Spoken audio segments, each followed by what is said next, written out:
Ordinary സിനിമയുടെ ക്ലൈമാക്സിൽ ആസിഫ് അലി ഒരു ഡാമിൻ്റെ മുകളിൽ നിന്ന് താഴേക്ക് കിടന്നൊരു സീനുണ്ട്. അത് ഷൂട്ട് ചെയ്ത ഡാമിൻ്റെ മുകളിലാണ് ഇപ്പോൾ ഞാൻ നിൽക്കുന്നത്.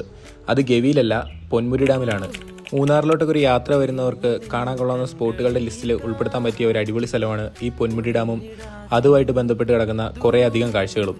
ഇപ്പോൾ ഞാൻ നിൽക്കുന്നത് ഡാമിൻ്റെ ടോപ്പിലാണ്. ഇവിടെ കുറച്ചധികം ആക്ടിവിറ്റീസ് ഉണ്ട്. കുതിരസവാരി മുതൽ ഒട്ടക സവാരി വരെ ഇവിടെ അവൈലബിൾ ആണ്. നിറയെ റൈഡ്സ് ഉണ്ട്. അതിനെല്ലാം സെപ്പറേറ്റ് ചാർജ് ഉണ്ട്. പിന്നെ അതുപോലെ തന്നെ ബോട്ടിങ്ങും ഉണ്ട്. ഈ പൊന്മുടി ഡാമിലോട്ട് വരുന്നതിനോ ഇവിടെ കാണുന്നതിനോ ഒന്നും പ്രത്യേകിച്ചൊരു ഫീസില്ല എന്നുള്ളതാണ് സത്യം. പിന്നെ മെയിൻ റോഡ് വഴിയും വരാം. അതല്ലാതെ ഞാൻ ഇന്നലെ പറഞ്ഞ പോലെ ചുനൈമംഗൽ വാട്ടർഫാൾസിൻ്റെ ആ റോഡ് വഴിയും വരാം. അതിലെ വരുവാണെങ്കിൽ ശ്രദ്ധിക്കുക, ചെറിയ വണ്ടിയൊക്കെയാണെങ്കിൽ ഉറപ്പായിട്ട് വഴി തട്ടും.